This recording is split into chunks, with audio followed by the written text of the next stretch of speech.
When withdrawal triggers reclassification, withdrawal starts as a reduction in visible engagement.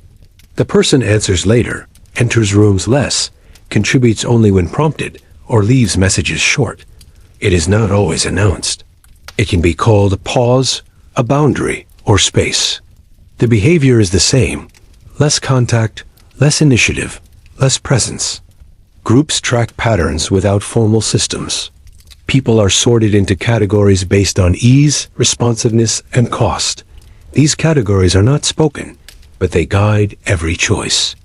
A person who constantly signals availability is classed as safe to rely on. A person who becomes hard to reach is classed as uncertain.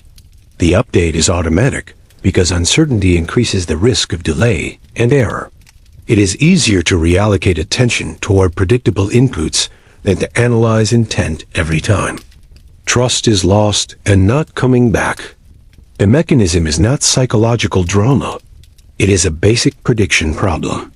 If a person's behavior increases variance, others reduce exposure to that person.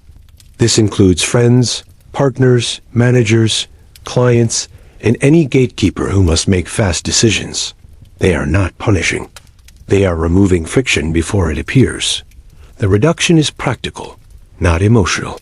It is how coordination survives. The pattern forms through a felt imbalance. Effort paid in without visible return makes continued giving feel wasteful. Small slights accumulate into an impression that the environment takes more than it gives. Withdrawal then feels like correction. The person reframes absence as the only lever still under control. They move from contribution to withholding and call it balance. There is a sense of fairness in stepping back when one feels extracted from. Inside the pattern, the person misreads the effect of time. They assume the past buffers the present, that stored contributions keep credit alive. They assume that when they stop, people will notice and adjust. They assume that silence is a signal of depth rather than fatigue. They assume that lower availability will increase felt value. But every environment discounts quickly. Attention resets at the speed of the next task. Stored goodwill is not a fixed asset. It is a memory that requires reinforcement to retain value.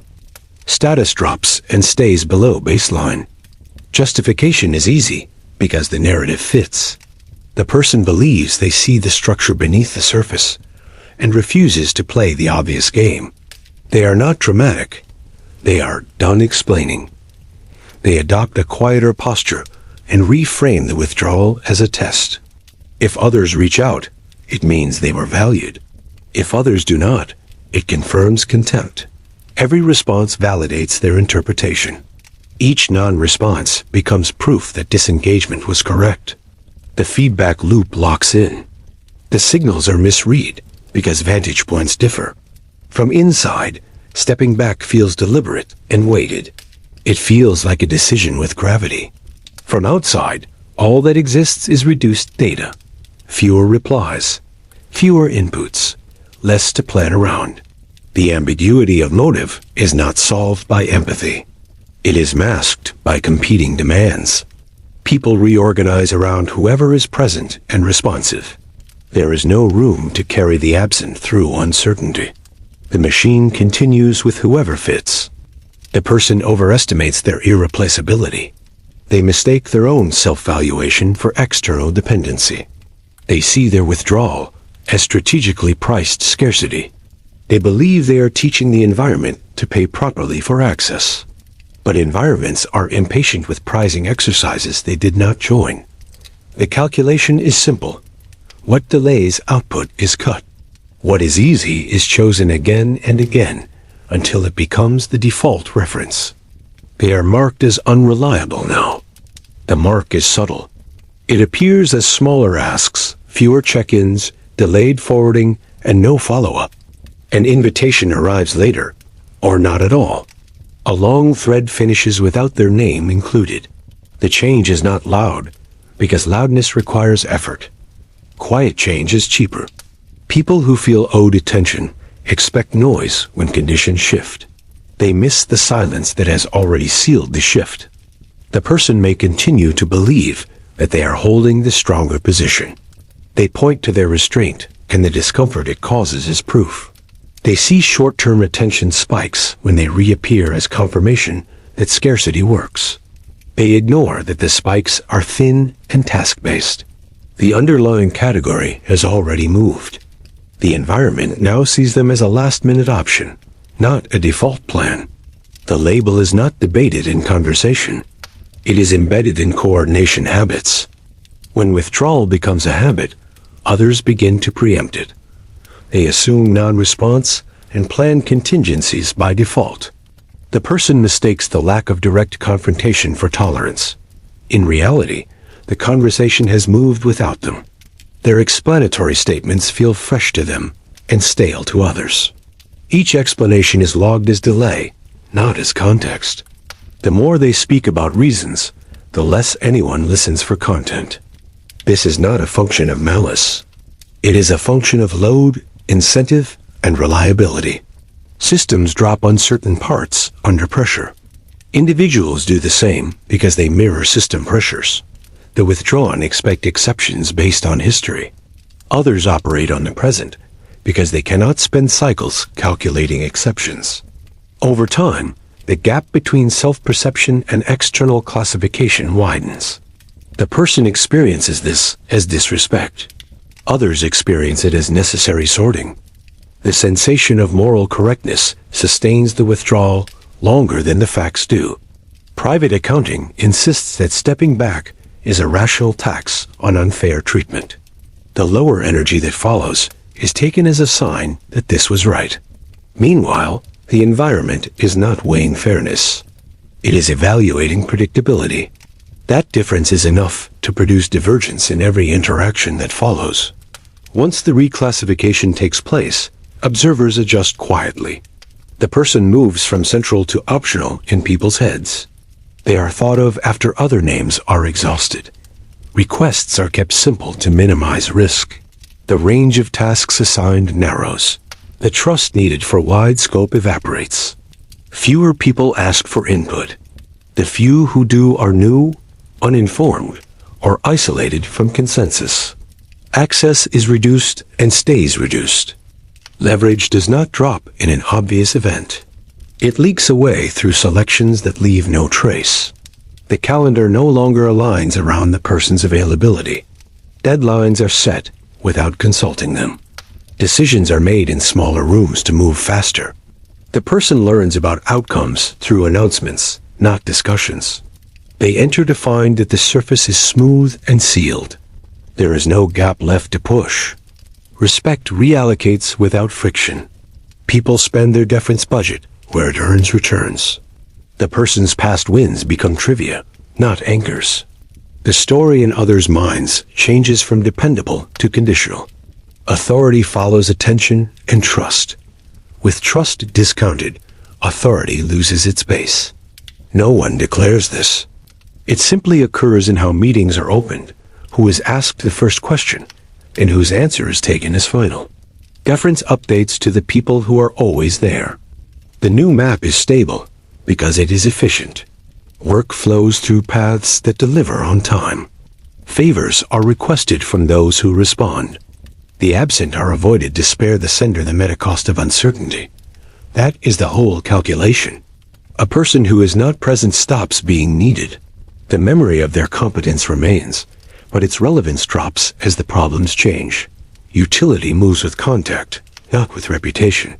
The position is given to someone else. Attempts to re-enter encounter low responsiveness.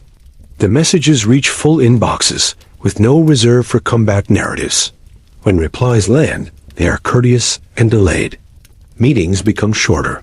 Topics are scoped to execution, not strategy. The person notices that their opinions are tolerated, not sought. They are asked for narrow input that does not alter outcomes. The space to steer is gone because others already occupy it. Outcomes become predictable because categories determine exposure to randomness. The person is no longer in the loop where variance lives. They are invited to closed items, not open ones. They hear final summaries. They do not hear early questions. The invisible line that separated central from peripheral now sits above them. It is not enforced by anyone. It is held by habit. Habit is stronger than argument because it pays in time saved. In social settings, the effect is similar. People reduce effort toward those who do not reciprocate in kind or timing. Plans are made with the reliable first. The person receives invitations that are general, not personal. They are added to broad lists, not to private threads. When they do appear, the group greets them without adjusting the rhythm. There is no pause to update them. They are expected to catch up on their own time. Influence declines and never returns to peak. Attempts to restore influence use the same channel that failed. Communication without ongoing presence. The person writes long explanations. Others skim, if at all. The content may be correct, but the label filters it out. It reads as extra work to process, at a moment when decisions need speed. So the message is noted and put aside. Someone else makes the call. The result holds, and the door to reversal remains closed because nothing forces it open. The person may try to stage a visible return. They attend, speak more, and signal availability. The environment reads this as a temporary mood. It withholds full reclassification because the cost of another misread is high. The probation is indefinite. Any small inconsistency resets the clock to zero. The person experiences this as unfair scrutiny. Observers see it as basic risk control after a pattern of variance. No confrontation is needed to maintain this. People prefer to avoid conflict when there is a clean workaround. Cutting someone out is work. Designing around them is easier. The person assumes that silence equals peace. In fact, silence is an outcome. It means the situation has stabilized without them. Energy is not spent explaining because explanation would only reattach an unstable part. Network effects reinforce the shift. Once new defaults are set, each node acts in line with them without coordination. The person's name drops from reference conversations. They are not disparaged. They are not remembered at critical moments. The mind reaches for the most recent reliable source. Familiarity comes from repeated contact. Repeated contact builds authority in the present. Authority anchored in the past decays with each cycle. In institutions, the consequences are structural. Their position on the org chart may not change immediately, but power separates from title. Budgets are assigned to teams that ship. Performance credit flows to the people visible at the finish line. The person is listed on documents, but not included in core drafting. When moments arise that could restore ground, someone else is already in the slot. The team rationalizes it as optimization. The person feels like an observer to their own role. Leaders who manage resources have no incentive to reverse this. Reallocation reduces risk and concentrates execution.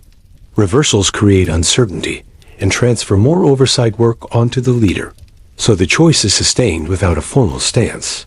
Even sympathetic colleagues adapt. Their initial attempts to loop the person back in produce delays. They stop trying, not from anger, but from fatigue. The longer the new pattern holds, the less anyone recalls the old one.